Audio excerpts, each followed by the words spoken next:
Hello and welcome back. In today's video, we will talk about the second dimension of the business environment, which is the social environment. Social environment is about asking this one particular question, one specific question, which is, am I in the right locality doing the right business? So that's the first and very specific question that we have to ask.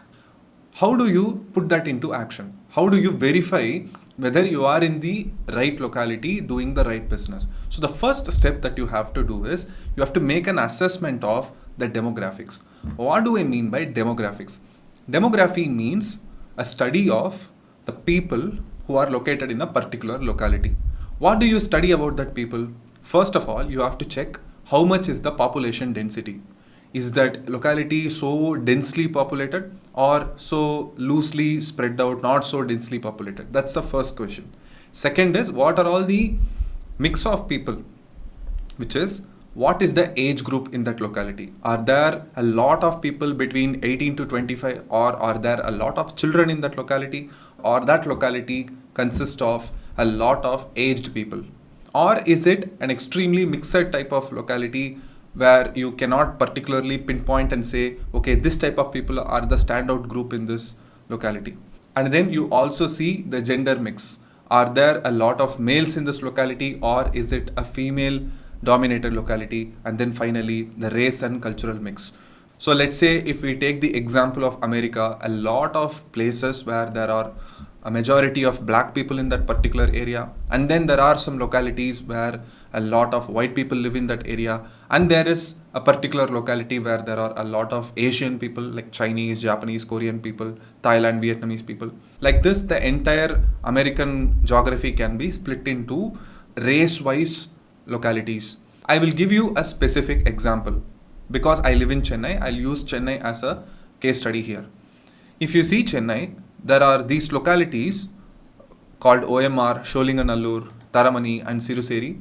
If you see these areas, there are a lot of IT companies located in this area. So these four areas are located very nearby to each other, and they are called like the IT hub of Chennai. There is also a lot of group of apartments in that locality. So there will be an IT park, and 200, 300 meters later or 2 kilometers away, there will be a big gated community. A lot of people who live in these areas will be predominantly working in these companies only. That means they are IT employees. IT employees, what could be the age group? The age group of people working in IT sector will be 22 to 23, maximum 40 to 45. Of course, old people will be there, but predominant age group is between this 20 to 40. So the people who stay there are relatively young, and predominantly they work in IT sector. So what type of people who work in IT sector? So the people who work in IT sector are those kind of free, fun-loving and outgoing. So that means if you want to set up a business in this locality, what type of business will you set up?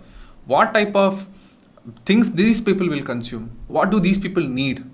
They work all 5 days in a week, then they need 2 long days of weekend. And in those 2 days, they need something to take their mind off the work. So that means what can you set up?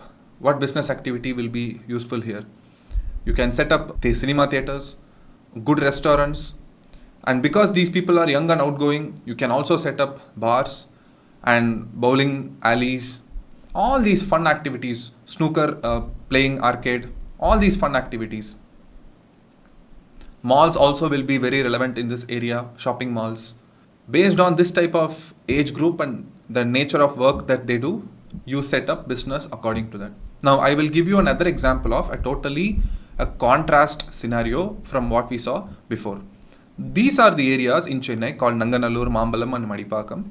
In these areas, the predominant people are those who have worked hard all their life and then they have decided to retire. I am not saying that there are no young people in Nanganallur, Mambalam or Madipakam. There are young people, there are school-going kids over these places, but the predominant population, the majority of population is the people who are at the end of their career. They worked for 35, 40 years, they have done their service, and they will be around 60 to 65 years of age or even above that. So they will be living in the last stage of their life as retired people. So they choose this locality because they will have a lot of, again, community around this. There will be a lot of retired people. So they again have their own way of socializing in this community. These people are mostly bank employees, government officers, very conventional and orthodox. Now, at this stage of their life, as I said, they are now 60 plus. At this stage of their life, what do they mostly need? They need healthcare, they need religious activities, they need spaces for doing yoga, old age fitness centers. These are the businesses that can thrive very well in this particular localities. You can actually see, if you come to Nanganallur, Namambalam and Madipakam in Chennai, you will see a lot of these businesses. Hospitals, pharmacies, yoga centers, community center for old age people. So now you understand, now you get the idea. This type of locality will be in every city, need not be confined only to Chennai. You can find the same mix in Mumbai as well, in Delhi as well, in Kolkata as well. Every particular city will have this type of contrasting population spread within that particular city. Now let's see one last example before we wrap up this topic. This type of business you would have seen already. YouTube reaction channels from abroad targeting the Indian audience. What type of videos they upload?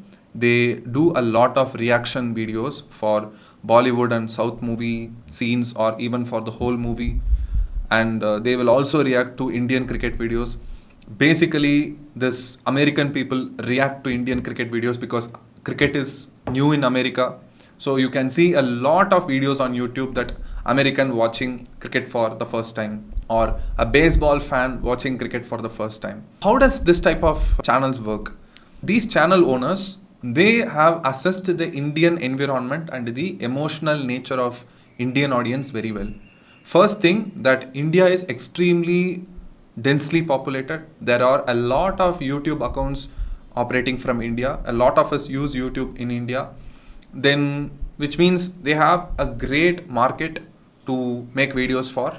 And then what is the second thing that they see? The emotional nature of Indian people, which is that we kind of like when foreign people take interest in our culture. So we are naturally curious to see, okay, now American has seen my video. Okay, let me see what he thinks about my video, or what she thinks about our Indian cricket, or just basically our game of cricket. No, we are naturally curious towards that. So we want to see how they react, and we find kind of a happiness around, okay, that here's a person who is interested about a South Indian movie, an American is interested about a South Indian movie. So we naturally tend to click on those videos and follow those creators.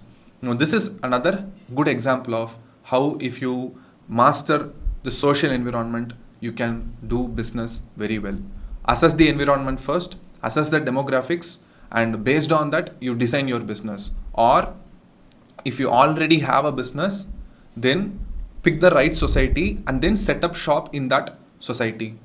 Don't open a fancy restaurant in a city where there are a lot of old age people. It's as simple as that. To wrap up the video, the final question, one more time let's ask, am I in the right locality doing the right business? That's social environment for you. I will see you in the next video. Thank you and bye-bye.